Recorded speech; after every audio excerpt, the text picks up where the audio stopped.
لا بد أن نفرق بين المسائل. يعني بعض الناس الآن يقول يا أخي ما شاء الله اللهم بارك فلان أخلاقه طيبة ومحترم وأمين لكن ما يصلي، سبحان الله العظيم، والله هذا من أعجب العجب، هذا من أعجب العجب. فأخلاق الإنسان له، أما الصلاة فلربه. لماذا خلق الإنسان في هذه الدنيا؟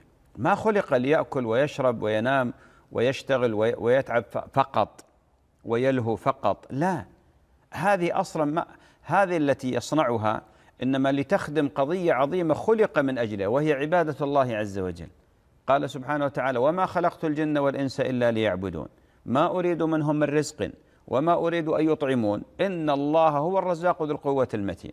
والله لأن يلقى الإنسان ربه كاذبا غشاشا نمام مغتاب أفضل من أن يلقاه تارك للصلاة. شفت هذه عظائم كبائر الذنوب، الغش والكذب والنميمة والغيب، هذه من الكبائر، هذه لا يستهين بها المسلم. لكن يترك الصلاة يلقى الله بهذه أعظم من أن يلقاه وهو تارك للصلاة.